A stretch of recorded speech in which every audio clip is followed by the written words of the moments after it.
할렐루야. 2020년 7월 29일 수요일 행복한 정시 기도 시간입니다. 매일매일이 삶이 지나가는 삶이 되지 말고, 지나가는 시간이 되지 말고, 그것이 말씀을 잡는 순간 이게 영원한 것으로 바뀌고 완전한 것으로 바뀌고 내 것으로 바뀐다는 사실을 믿으시길 바랍니다. 그래서 우리가 말씀을 들을 때에 믿음이 생기고 그리스도가 믿어지는 거죠. 그래서 그 주신 것을 가지고 우리가 하나님의 성령에 기도를 할 때 능력이 임하는 거죠. 기도를 임할 때 능력이 임하는 겁니다. 그 능력을 가지고 우리가 문제 속에, 사건 속에, 일 속에 나갈 때 그때에 하나님이 역사해서 흑암이 무너지고 재앙이 막아지고 하나님 나라가 임하는 거거든요.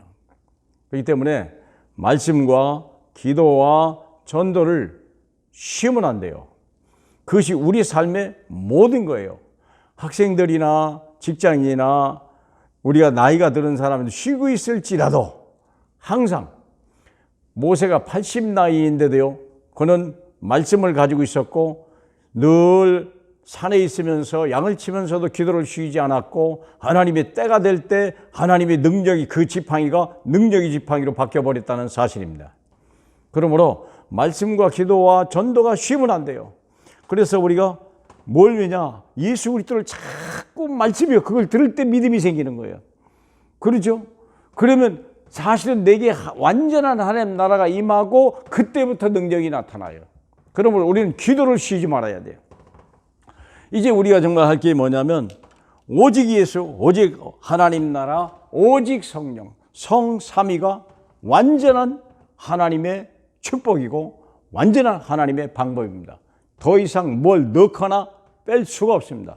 그러니까 우리가 잘못된 것을 버려야 되고, 우리가 부족하다고 하는 자체를 내서 그것도 버려버려야 돼요. 충분합니다. 왜 오직 성령이냐? 이제는 오직 성령입니다. 사탄 서밋이 세상을 지배했기 때문에 그래요. 온 세상에, 모든 정치권에, 모든 경제에, 모든 문화권에, 모든 우리 렘넌트들, 우리 후대 속에요, 완전히 사탄 서밋이요. 마귀가 온 세상을 지배하는 거예요. 복음을 모르면, 예수 그리스도를 모르면 하나님 나라가 아니고 마귀 나라예요. 틀림없이 마귀 나라예요. 마귀 나라가 임하면 어떻게 됩니까? 마귀 능력이 나타나고, 그러면 마귀 역사가 일어나요. 그러니까 이게 정신병이 오기 시작하고 질병이 오고 재앙이 막 쏟아지는 거 아니겠습니까? 그러면 우리가 오직 성령이 될 이유가 뭐냐? 사탄 서밋을 꺾어라. 세상을 장악하는 흑암을 꺾어버리라. 오직 있으면 골로새 1장 10절에 그리스도는 모든 통치와 권세자들의 머리 되시니라 그랬겠습니까?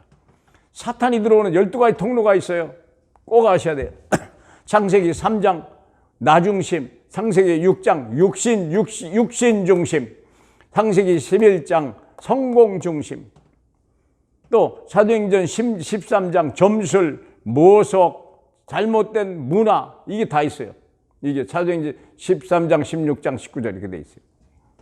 거기에 사람에게 구체적으로 임하는 불신 상태 6가지, 영적 문제, 정신 문제, 육신 문제, 가정 문제, 내세 문제, 후대 문제, 이게요, 이 12가지 통로를 통해서 전 세계를 지배하고 있는 거예요. 모든 사람이 아무도 자유할 수가 없어요. 운명에서 아무도 자유할 수가 없어요. 서울시장이 됐어도요, 운명을 못 따가는 거예요. 갑자기 그런 일이 올 줄 누가 상상해 냈겠습니까? 이 통로를 알지 못해서 그래요. 늘 여기 잡혀 있었거든요. 종교단체를 오는 거예요. 종교가 뭔데요? 마귀를 없애는 게 아니라 마귀를 숭배하는 게 종교단체예요. 종교단체가 뭐냐? 운명을 피할 길이 없고 재앙을 피할 방법이 없습니다. 근데 교회도 복음이 희미하면 그래요. 아담과 하와가 복음을 몰랐던 게 아니에요. 그걸 먹으면 안 된다, 그걸 몰랐던 게 아니에요. 처음 듣는 말인데요. 아니에요. 알았어요. 근데 먹으면 죽을까 하느라 희미하게 하는 거예요. 이건 절대적인 그리스도, 이건 우리가 그걸 필연, 당연, 절대라는 사실을 모르는 거예요. 오직 예수, 오직 하나님 나라, 오직 성령이 결론이 안 나면 교회도요, 사탄을 이길 방법이 없어요. 틈이 생겼거든요. 문화를 통해서 아주 자연스럽게 문화라는데요. 예. 굿이 문화라는데요. 여러분 돼지머리 놓고 제사하는 게 문화라는데요. 어떻게 당하냅니까? 생각해 보세요. 다 재앙의 통로예요. 그래서 하나님이 원하는 건 뭐냐? 영적 서밋이라 언약을 잡고 영적 서밋이라. 오직 성령이 언약입니다. 오직 성령이 너희가 임하시면 너희가 권능을 받아. 우리가 하나님의 성령을 받아야 하세요. 우리 사람이라고 하는 거 잘 아시잖아요. 원래 사람은 흙으로 몸을 흙에서 가졌잖아요. 하늘에서 생기가 왔잖아요. 이게 뭐 꼭 퍼센테이지로 되게 이상하지만 이거요. 흙에다가 생기가 안 들어오면 더 이상 사람이 아니요. 절대 사람이 아닙니다. 생기가 와야 사람입니다. 이게 영적 사람은 처음부터 영적 존재예요. 처음부터. 그리고 우리가 범죄하고 나서 생기가 떠나버리고 나니까 육적 존재로만 남은 거예요. 그러니까 우리가 비참한 짐승과 같은 존재죠. 짐승맛도 못한 존재가 되죠. 이 말의 의미는 뭐냐? 사탄에 지배되는 사람이라는 거예요. 그러니까 운명을 벗어나려고 종교 활동해도 소용없고요. 교회 다녀도 복음이 희미하면 소용없어요. 문화가 뭔지 알지 못하고 막지 못하면요. 우리는 이 흙이 무너질 수밖에 없고 세상을 이길 능력이 없어요. 마귀를 이길 능력이 없어요. 하나님의 진노를 막을 능력이 없어요. 생기가 오면 달라요. 하나님이 성령이 임하시면, 오직 성령이 임하시면 우리는 완전한 자예요. 예배 시간을 통해서 우리는 언약이 자꾸 확인돼야 돼요. 예배 시간, 예배를 잃어버리면요. 그래서 예배 시간은 언약을 또 확인하고, 또 잃어버렸던 거, 희미했던 거, 약했던 거, 멀었던 거 확인하고, 그리고 현장에서 언약을 가지고 누려야 돼요. 보세요. 안진병이를 일으켰다니까. 안진병이 이렇게 힘든 게 아니요. 내게 있는 나는 은과 금은 없거니와 내게 있는 것으로 내게 주노니 나사렛 예수 이름으로 그 언약을 누리라는 거예요. 그 이름 그리스도의 능력 누리라는 거예요. 삶 전체를 통해서 산제사를 드리라. 그들이 집에 있든지 성전에 있든지 날마다 예수는 그리스도라고 가르치기와 전도하기를 쉬지 않았더라. 삶 전체가 돼야 돼요. 그래야 흑암이 무너지는 거예요. 재앙이 무너지는 거예요. 가난이 떠나가는 거예요. 전쟁이 사라져가는 거예요. 질병이 떠나가는 거예요. 오직 성령이 임하시면 그래요. 권능이 임하는 거예요. 그렇죠? 성령의 능력을 힘입어서 귀신을 쫓아내는 것이면 하나님 나라가 임한 것이다. 마태복음 12장 28절 얘기 아닙니까? 자, 그러면 영적 서밋이 되면 반드시 응답이 와요. 기능 서밋이 돼요. 하나님 주신 달란트가요. 오직을 만날 때, 오직 예수, 오직 하나님 나라, 오직 성령 할 때 내게 있는 감춰진 기능이 서밋이 되는 거예요. 그러면 이것이 자신을 넘어서 지역을 넘어서 문화가 형성돼요. 그리고 유일성이 되는 거예요. 비교할 수 없고 싸우지 않고도 이기고 우리가 비교할 필요도 없어요. 그러면 어떤 날 큰 사건이 터지죠. 위기가 옵니다. 그때 재창조 역사예요. 이게 예를 들어서 풍랑 사건이에요. 바울이 만났던 풍랑 사건. 선장, 백부장, 선주, 성공한 사람들, 평소에 세상을 지배했던 권력과 재물과 기능인 사람들이요. 풍랑을 이기지 못하는 거예요. 죄수로 묶여있던 바울, 영적 서밋만이 세상을 위기를 범실 수 있는 거예요. 그때 재창조의 역사네. 바울아 너는 두려워하지 마라. 너는 가이사 앞에 설 것이고 입에 탄 276명의 생명을 내 손에 붙이도록. 사랑하는 여러분, 우리가 그런 응답을 받아야 돼요. 276명의 생명이 내게 온다. 하나님이 얼마나 엄청난 것입니까? 여러분의 가문이 그리 되고 여러분의 직장이 우리가 여러분의 학교가 그런 우리가 응답을 받을 수만 있다면 하나님이 붙여주는데요. 276명의 생명을. 애굽 전체의 모든 운명을 하나님 요셉에게. 그렇죠. 애굽의 모든 미래를요. 모세의 손에다가. 그게 오직 성령입니다. 하나님 여러분, 저와 여러분이 한 시대에 하나님 앞에 쓰임받다가는 멋있는 영적 싸움이 되길 주님의 이름으로 축복합니다. 할렐루야. 오직 성령 충만, 하나님 아버지 갑절의 능력을 저희들에게 주시옵소서. 기도할 수 있는 은혜 주시니 감사합니다. 이후 우리가 기도할 성령의 응답받을 이유를 알게 하신 주님, 성령의 응답을 받을 수 있는 방법을 알게 하신 주님, 정말 주의 이름을 부르고 기도하는 저희에게 하시니 감사합니다. 오늘 이 정식 기도 시간이 하나님의 성령의 갑절의 능력을 힘입는 시간이요, 성령의 완전히 사로잡히는 시간이 되기요, 하나님의 권능이 임하는 복된 시간 되게 하옵소서. 영광 받으실 우리 주 예수 그리스도의 이름으로 기도하옵나이다. 아멘.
아멘.